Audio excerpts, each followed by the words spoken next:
ಒಂದು ದಿವಸ ಬೆಳಗ್ಗೆ ತುಂಬಾ ಹಸಿವಾಗ್ತಿದೆ. ಹೌದು, ನನಗೂ ಕೂಡ. ಅಮ್ಮ ಹತ್ರ ಏನಾದ್ರೂ ತಿನ್ನಕ್ಕಿದ್ಯಾ ಅಂತ ಕೇಳೋಣ. ಸರಿ, ಬಾ ಹೋಗಿ ನೋಡೋಣ. ಅಮ್ಮ, ಹಸಿವಾಗ್ತಿದೆ, ತಿನ್ನಕ್ಕೇನಾದ್ರೂ ಇದೆಯಾ?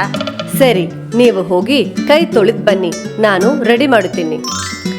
ಓಕೆ ಅಮ್ಮ. ಹಾಗೆ ಅವರು ಕೈ ತೊಳೆದ ಮೇಲೆ ಅಲ್ಲಿ ನೀರಲ್ಲಿ ಆಟ ಆಡ್ತಾ ಇದ್ದಾರೆ. ಇಬ್ರು ಹೋಗಿ ತುಂಬಾ ಟೈಮ್ ಆಯ್ತಲ್ವಾ, ಏನ್ ಮಾಡ್ತಿದ್ದಾರೆ ಇವರು? 12 seconds later. ಏನಿದು, ಕೈ ತೊಳೆಯಕ್ ಬಂದು ಇಲ್ಲಿ ನೀರಲ್ಲಿ ಆಟ ಆಡ್ತಾ ಇದ್ದೀರಾ? ಅಯ್ಯೋ, ನಾನಲ್ಲ ಅಮ್ಮ, ಈ ರಾಣಿನೇ. ಸುಳ್ಳು ಹೇಳ್ಬೇಡ ಮಂಜು. ನಾನಿಲ್ಲ ಅಮ್ಮ, ಈ ಮಂಜುನೇ ಶುರು ಮಾಡಿದ್ದು. ಯಾರಾಗಿದ್ರೇನು ನೀರು ಈ ತರ ಹಾಳಾಕೋದು ಒಳ್ಳೆ ಅಭ್ಯಾಸನೇ ಅಲ್ಲ. ಸಾರಿ ಅಮ್ಮ, ನೀರಿಗೆ ಎಷ್ಟೋ ಜನ ಕಷ್ಟಪಡ್ತಾ ಇದ್ದಾರೆ.